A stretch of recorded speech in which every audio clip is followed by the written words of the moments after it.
أعوذ بالله من الشيطان الرجيم. بسم الله الرحمن الرحيم. الحمد لله رب العالمين، وصلى الله على محمد وعلى آله وصحبه أجمعين.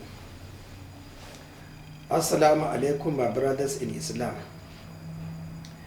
In this video, I will continue drawing your attention on the reality and what is expected from those emphasizing Tawheed, Tawheed, Tawheed. Truly speaking, Tawheed is the simplest stage in understanding Islam. The simplest. There's nothing complicated in it, because Tawheed is in Mecca. And remember Hamza ibn Abdul Muttalib, how he accepted Islam. It was a reality. And all those who accepted Islam was based on the Torah. It has been mentioned.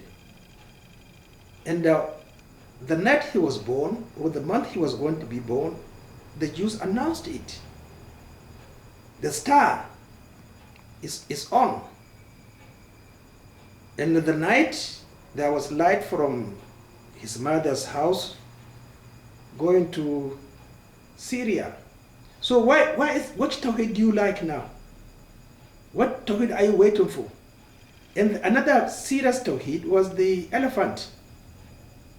Abrah was destroyed in order to save the Kaaba. So what Tawheed are you waiting for? My brothers, there is nothing like Tawheed except asking you, who is Allah? Those who you have, what are they doing for you? Doing nothing. They can neither harm you nor benefit you. That is the greatest Tawheed. Then the next stage of Tawheed, which is more difficult, is to understand your stand on the day of judgment, accountability.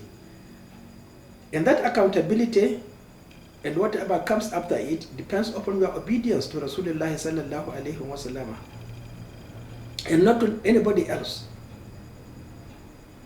So what are we saying? We are just being foolish and deceiving others.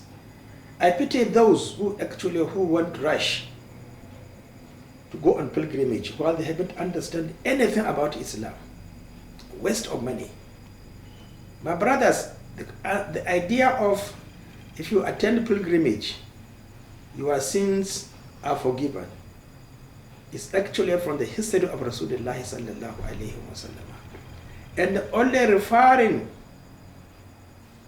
to the 110,000 Sahabas who joined him en route to pilgrimage, excluding the 10,000 Sahabas who were already with him in Medina. They haven't committed any sin. So this is the way we should understand that particular hadith today. You have been, but by the time you go there, in fact, if you go on pilgrimage, you are committing ilhad in Mecca and innovations in Medina. So where are you? Then what is the value? So my brothers, Dr. Muhammad Ibn Abdullah Gabani wrote a very interesting book on the scenario leading to the murder of Uthman ibn Affan. Please try to read it. His background is very, very important, that we have to be very careful on accepting what is not to be accepted in our life, especially teaching Islam. And I read the book, I'm extremely delighted. In that book, he mentioned the story of the compilation of the Holy Quran, which I have never came across, despite my books on history. I knew or I read that Abdullah ibn Mas'ud was not included among the compilers of the Holy Quran by Uthman ibn Affan. So I said, what is the reason? Because I haven't even read it. I never came across it even. Well, you see, you can read and then you forget. But Al-Zuhri did not mention that in his Tabaqat al-Kabir. Nobody else, even in the book of Uthman ibn Affan. So I was delighted. I checked on Professor M.M. Ademi whether he mentioned that particular story. He didn't mention it. The story runs like this. Rasulullah sallallahu alayhi wa sallam permitted Abdullah ibn Mas'ud to recite the Holy Quran in their dialect, which is Huzayl dialect. Rasulullah sallallahu alayhi wa sallam spoke in the dialect of Mudar. So there is a difference. Look at this. Now, did Rasulullah sallallahu alayhi wa sallam give a lead not to include Abdullah ibn Mas'ud in compiling the Holy Quran? Or while he said we should listen to him in the interpretation of the Holy Quran? This is very, very significant because the Holy Quran is revealed in 7 dialects. The meaning will never change. But we have to respect his position. It must be in the dialect of the mother, his own dialect. So look at this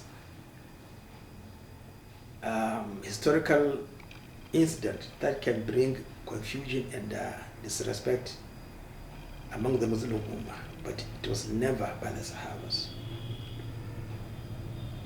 So I was very, very, very satisfied, and they said I will use it as an example of our way of life, with that singular respect and the ability to reason.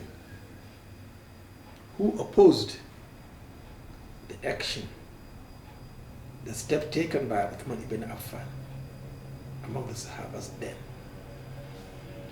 Did Abdullah ibn Mas'ud rejected or kicked against the decision of Uthman ibn Affan?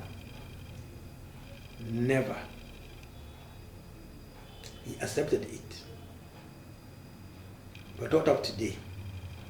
We're extremely selfish and arrogant, illiterate. So how do you expect us to be a Muslim Ummah? Probably you haven't even come across how Abdullah ibn Abbas defined an Ummah. Have you ever read it? He said, I swear by it and leave no suspicion in my mind or sort of that nature. How can an Ummah go astray? How can an Ummah go astray? That was the meaning of Ummah by the Arab poets. He quoted it. It's poetry, which you don't learn, which you must use in understanding the Holy Quran and the Sunnah. So what I'm trying to point out is that, you see, there are people who want position in this world as Muslims, but only to be in the hereafter to be disgraced. So please don't join them. You must understand that the Tawheed is simple and that you cannot achieve the benefits of Tawheed without understanding your position in the hereafter.